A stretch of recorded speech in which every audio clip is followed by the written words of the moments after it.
Visa, Mastercard, Citibank, JPMorgan, and Wells Fargo are all coming together to work in the crypto space for settlement and blockchain. I'm going to talk to you about it. I got a great clip from Brad Garlinghouse. We're going to talk about the regulated liability network.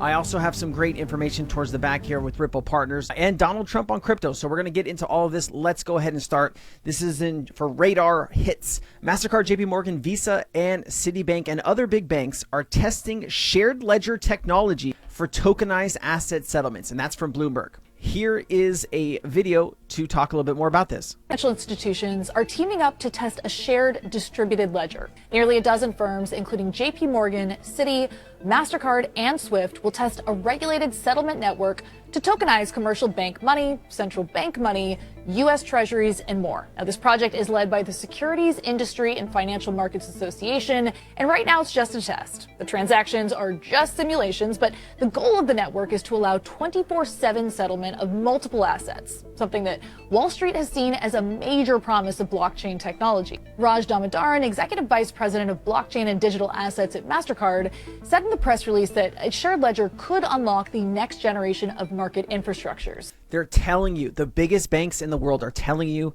all of this technology, it's all moving to blockchain, right? All of these payments, all of these security settlements, all of this stuff is going to be happening on blockchain and multiple blockchains, right? That is the great thing about all of this. That is the most powerful thing. Chad Steingraber actually posted this about regulated liability network. Beyond the 10 participants, another 6 project contributors will provide subject matter expertise and could demonstrate the connectivity between the shared ledger and external solutions. They include BNY Mellon, Broadridge, the DTCC, the ISDA, and the Tacit Group, and non-profit Mitri Corporation are involved, right? So this is a pretty big deal. Talking about T+1, the countdown. Let me just show you this really quickly.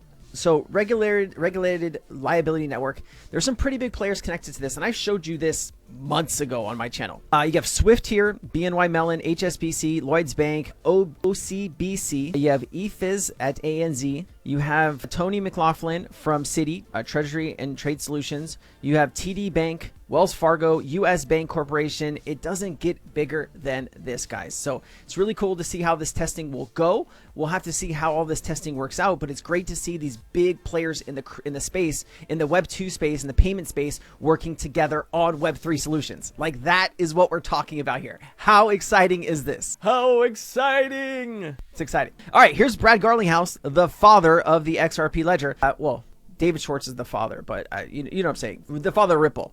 My bad. Beat me up in the comments. Beat me up in the comments. New episode with Brad Garlinghouse, CEO of Ripple, is live. We cover Brad's wild journey, scaling Ripple, fighting the SEC. Here's a 1 minute and 15-second clip. Let's play it.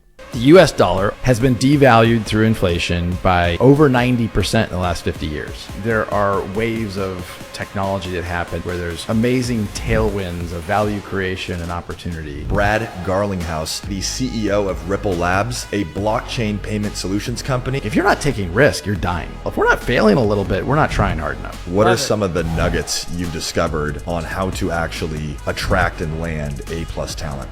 A players want to put their dent in the universe. You can't get them with money. One of my favorite profiles of hiring A talent is to hire failed entrepreneurs. 9 years in probably the most volatile industry we've ever seen. What has been the highest high and what's been the lowest low for you? If you go back to when we got sued, it was a pretty dark time at Ripple. Learning that we had won all the things that we cared about, not just for Ripple, but for the industry, that was a big high. If you could get the whole world to believe one thing, what would you want the world to believe? Comparison is the thief of joy. Understanding that your happiness is not dependent upon someone else's happiness is super critical to the world. Any predictions you have in the next cycle?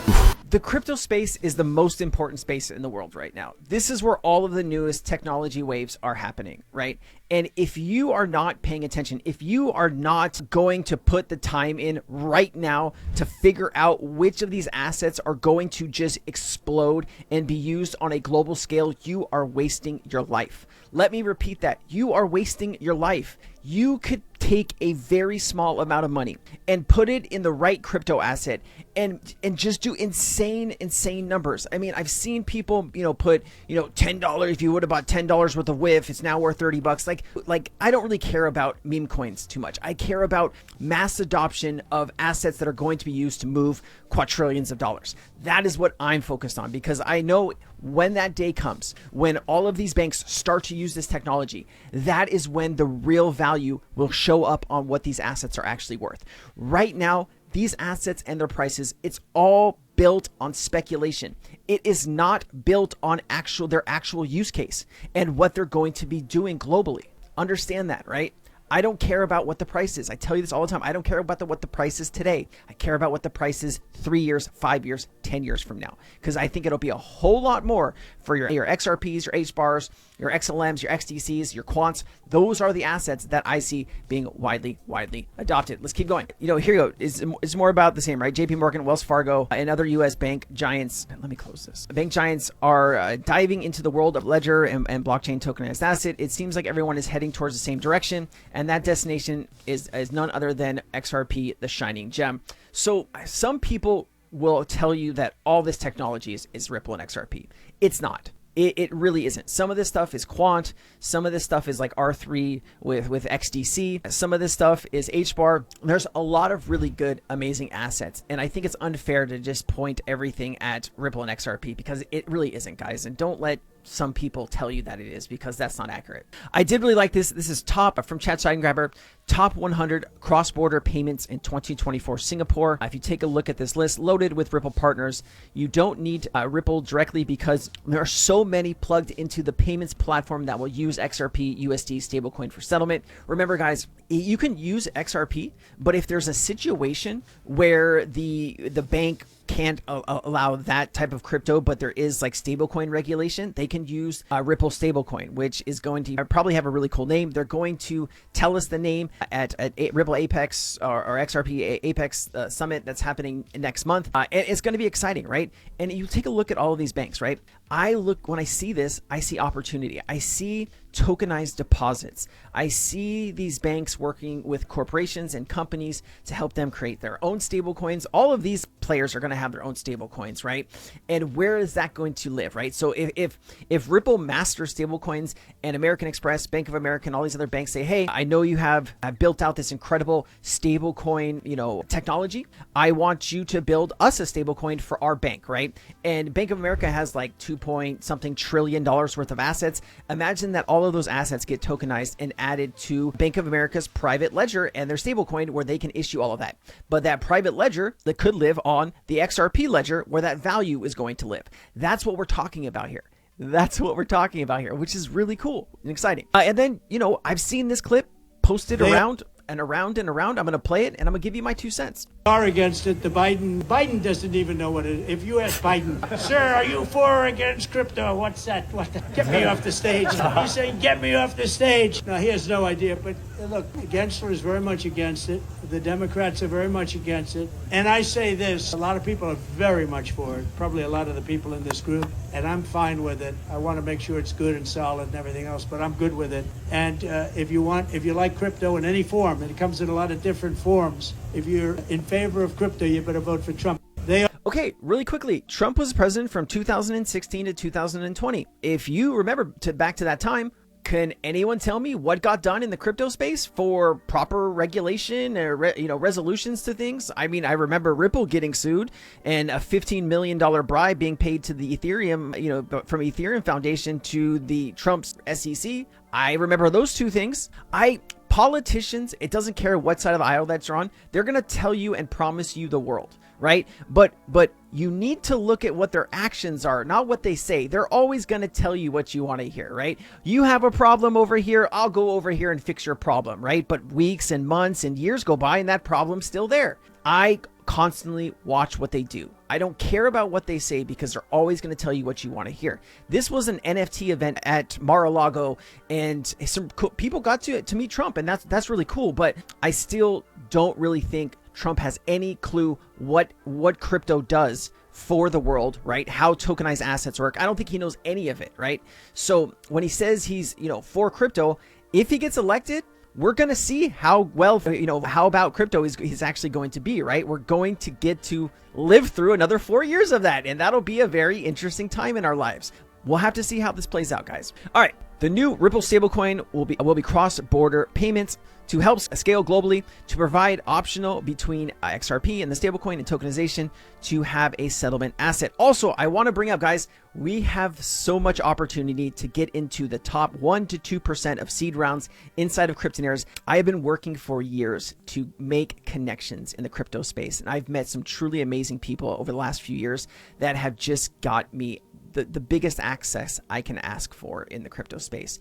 And I'm sharing all of that access with Cryptonairz members inside of Cryptonairz. If you want to sign up and start taking advantage of this stuff, oh man, there's so much opportunity in there. There's so much to learn. There's people helping people in there. We've really built an incredible community. It's called Cryptonairz. The link's down in the description. We'd love to see you around there, and we'd love to learn and grow with you. Please like and subscribe and help me grow the channel. You guys have made this one of the best places to get your XRP and crypto news, and I can't thank you enough. So thank you. What's specific to your stablecoin that can be applicable to global audiences? Yeah, so I would say 2 use case categories that we're most excited about. First of all, we plan to leverage the Ripple stablecoin alongside XRP in cross-border payments in our existing real-world cross-border payment product alongside XRP, so we're able to scale that globally, significantly going forward and provide certain optionality. And then separately, as we're seeing more real-world assets, TradFi companies wanting to engage with us and other projects around like bringing real-world assets on the ledger, it's important to have a settlement asset for these, like tokenized money market funds or equities and other financial products. Trillions of dollars. And the US dollar stablecoin is obviously a key piece in terms of,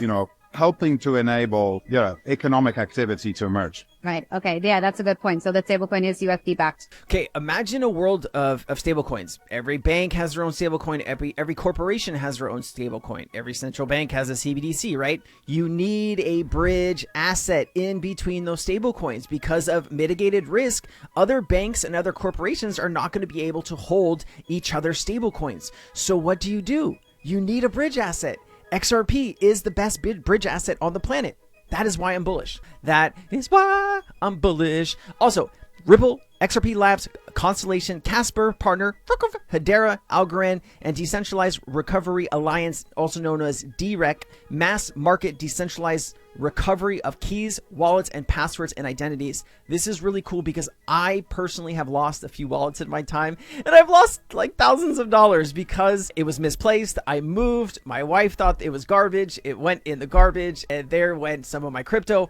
I really keep my crypto spanned out between like 6 or 7 wallets just because if something happens to one of them, I'm not fully like out of the crypto market, because that would be just a horrible day in my life. So always be protected. But I like to see new solutions like this being put forward. Just a quick introduction. In the landmark announcement, the Ripple XRP Labs have joined the DREC Alliance as founding members alongside other key industry players such as Courier, Bank Social, Blade Labs, the Building Blocks, Casper Association, Constellation Network, Hash Graph Association, the HBAR Foundation, and the Revere Labs. The strategic DREC Alliance expansion signifies a proud shift toward standardized decentralized recovery solutions in the blockchain arena. This is really what we need to go mass adoption. And then here you go. This is Marcus and Finger on stage. Our meetings with TradeFi and tokenizations have become much more tangible. They now come to Ripple with real world use cases teed up.